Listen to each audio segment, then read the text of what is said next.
Welcome. This is the show. Hi, my name is James, and this is James Loves Games. Welcome to Game News this week. It is March 11th, 2022. Let's get to the news.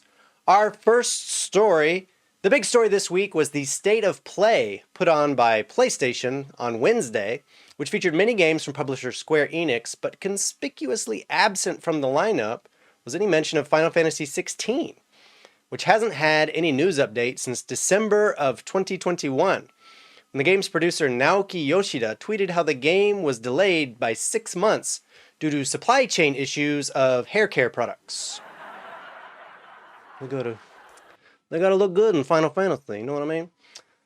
The other big story from this week's State of Play was the announcement of a new DLC update for Returnal, which includes a new infinite game mode called the Tower of Sisyphus, and a new online co-op mode for the game's main campaign. So you can play through the campaign with your friends, or some of us, even with our spouses. Fans of Housemarque's punishingly difficult hit roguelike shooter are very excited about the inclusion of co-op, but not nearly as excited as one group in particular: divorce lawyers. I told you to revive me! I'm trying! I was getting shot! Dino Crisis fans, yes, there are still Dino Crisis fans, were disappointed when a trailer for the newest game from Capcom involving a woman with short red hair who fights dinosaurs actually wasn't a Dino Crisis reboot, but in fact a brand new IP called Exo Primal, which looks just awful. I mean, I have no desire to play this game. Oh. Sony have also announced that they have closed the PlayStation Game Store and indefinitely halted all sales of PlayStation hardware in Russia, including PS5s, in response to Russia's invasion of Ukraine. And let me tell you, Russian scalpers are furious. How are they supposed to make their money? Supposed to make their rubles. The move has many gamers around the world asking Russians the same question. Wait, you guys were getting PS5s? Can we get some of those? We didn't invade anyone. Can we still have PS5s? Are you still making them?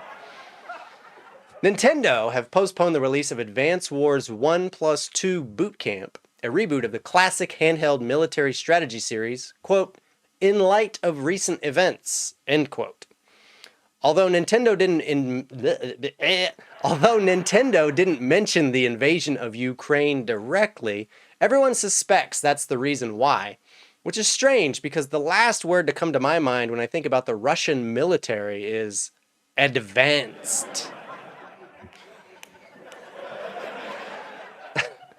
Cyberpunk 2077's review status on Steam has gone from mostly positive to mixed after getting review bombed by Russian supporters of Putin's invasion of Ukraine because the game's developer CD Projekt Red spoke out against the invasion. The message of Putin's supporters has been made perfectly clear. Stop telling everyone we bomb people. Don't make us bomb you. Gotham Knights, the highly anticipated upcoming release from Warner Brothers, where players take on the role of Batman's various assistants, such as Robin and Nightwing, finally has a release date. October 25th, 2022, just in time for Halloween. I'm pretty excited about this one. It looks good.